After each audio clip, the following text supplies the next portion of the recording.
Olá, tudo bem? Está começando mais um Investimento em Pauta, um programa que leva para você, internauta de todo o Brasil, informação de qualidade para ajudá-lo na sua tomada de decisão empresarial ou pessoal. Investimento em Pauta tem o prazer de receber hoje o economista Ângelo Corsetti, pós-graduado em Finanças pela USP, com especialização em mercado de capitais pela Fundação Getúlio Vargas.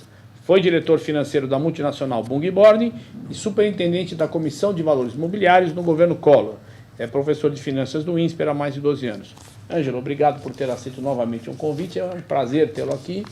O prazer é meu. E queria retomar nossa conversa, que foi uma verdadeira aula aqui, uma didática excepcional, né? A gente andou recebendo aí alguns elogios aí, então aproveito para parabenizá-lo aí. E continuar essa nossa conversa sobre finanças corporativas. A primeira pergunta que eu acho que é importante para o internauta que está nos assistindo é como avaliar a atratividade de novos projetos de investimento, né? Porque às vezes as empresas se debatem se vão para um lado, vão para o outro, enfim. Queria que você pudesse colocar de uma forma bem sintética e didática como você vem fazendo. Olha, finanças considera normalmente as métricas mais importantes é o valor presente líquido, o VPL, que avalia os projetos em termos absolutos, ou seja, em valores monetários. A outra métrica seria a taxa interna de retorno, que avalia os projetos em termos relativos, ou seja, em porcentagem. E uma outra métrica seria o payback, ou seja, o tempo necessário para que o acionista recupere o capital investido.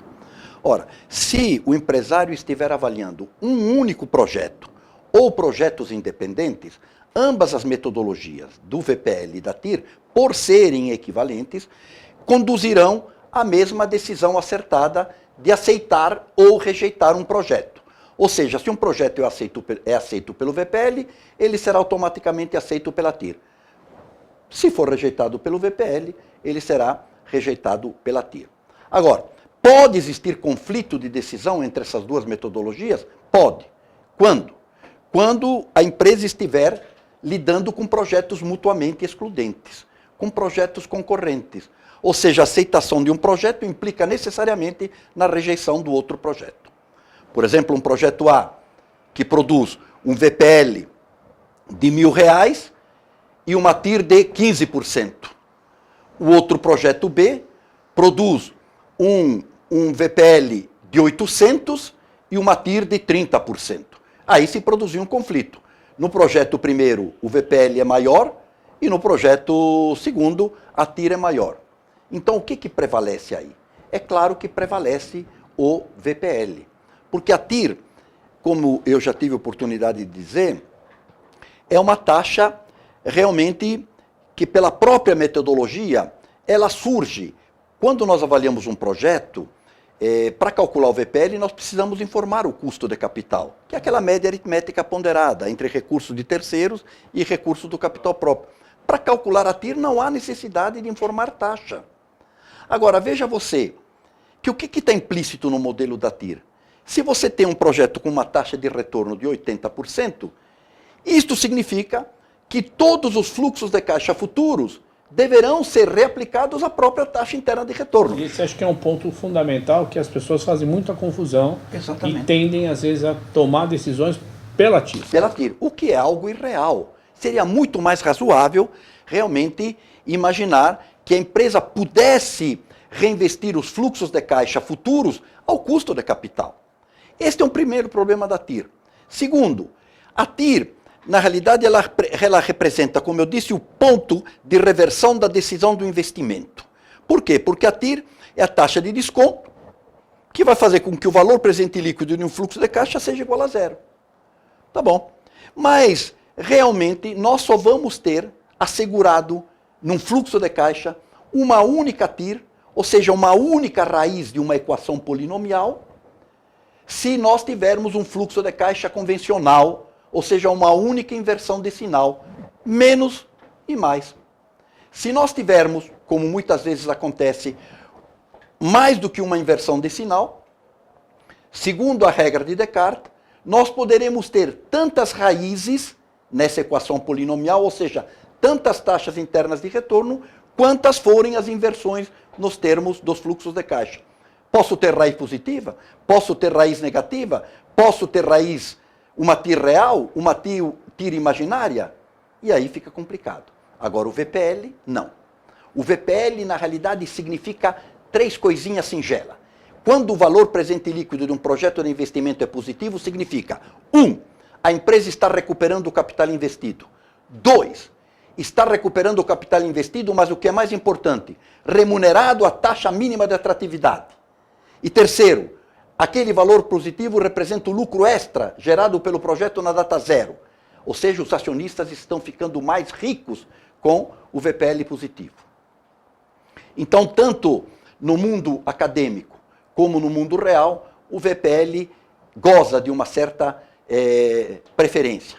A TIR tem uma facilidade de se expressar uma TIR. É mais fácil as pessoas entenderem um percentual, 30%, do que falar que um projeto produziu 480 mil reais de VPL.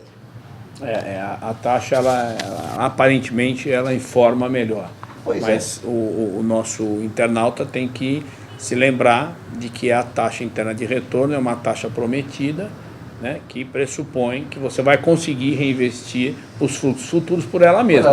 E às vezes ocorrem mudanças macroeconômicas que é impossível fazer isso. Absolutamente de acordo. Uma outra questão importante aqui, toda empresa tem uma preocupação básica de quando um determinado projeto vai atingir o ponto de equilíbrio, né? Então eu queria que você comentasse isso e ampliando qual o conceito adequado que o empresário deve utilizar. Olha, evidente que quando alguém vai fazer um projeto de investimento, enquanto ele não atingir um volume suficientemente importante de vendas, ele vai trabalhar numa zona de prejuízo, porque ele fez um belíssimo do investimento e ainda não tem venda suficiente para absorver esses custos fixos, absorver os custos fixos. Então tá, o ponto de equilíbrio informa exatamente qual é o nível de atividade que a empresa precisa atingir para, a partir daquele nível, começar a ter lucro. Enquanto este ponto de equilíbrio não for atingido, a empresa vai operar no prejuízo. No ponto de equilíbrio é o ponto em que as receitas totais se igualam aos custos totais. Portanto, nesse ponto de equilíbrio, o lucro vai ser zero, o prejuízo vai ser zero. A partir daí, a empresa começa a ter lucro.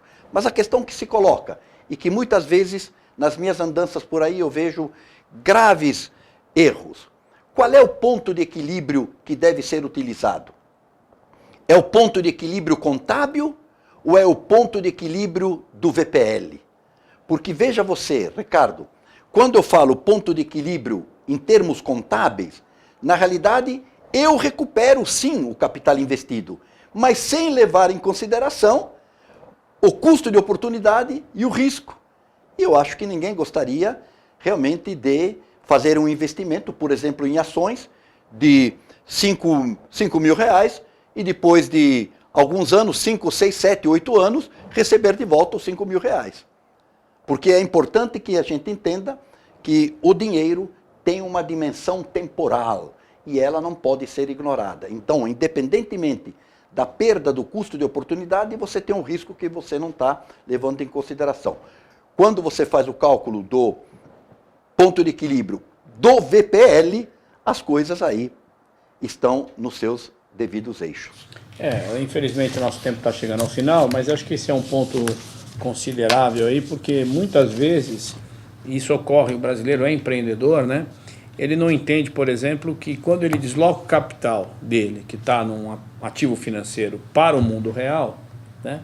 E ao final do ano ele não conseguiu nem acompanhar aquela rentabilidade, né? Às vezes é o pequeno empresário que está com dinheiro na poupança, tira, monta um negócio, chega no final do ano, quando ele vai verificar, não deu nem poupança. Ou seja, ele não dimensionou corretamente os riscos, né? Eu queria deixar um convite aqui para você retornar. E só um parênteses. É fundamental que quando algum empresário realmente faça avaliação dos seus resultados, porque os resultados muitas vezes são expressos em fluxos de caixa e moeda corrente. Um fluxo de caixa e moeda corrente expressa o valor aquisitivo da moeda em cada uma dessas suas respectivas datas. E é fundamental que a gente transforme esses fluxos de caixa e moeda corrente, desses resultados, em fluxo de caixa e moeda constante. Ou seja, em moeda constante do período inicial ou do período final. Ou seja, que nós estamos expressando realmente o poder aquisitivo desses fluxos de caixa em poder aquisitivo de uma única moeda. Ou seja, em termos reais. Porque não adianta nada dizermos para os acionistas que os lucros num determinado período evoluíram 60%. Puxa vida, que maravilha. Se realmente a inflação nesse período superou os 60%. Então, a análise tem que ser feita com muito rigor.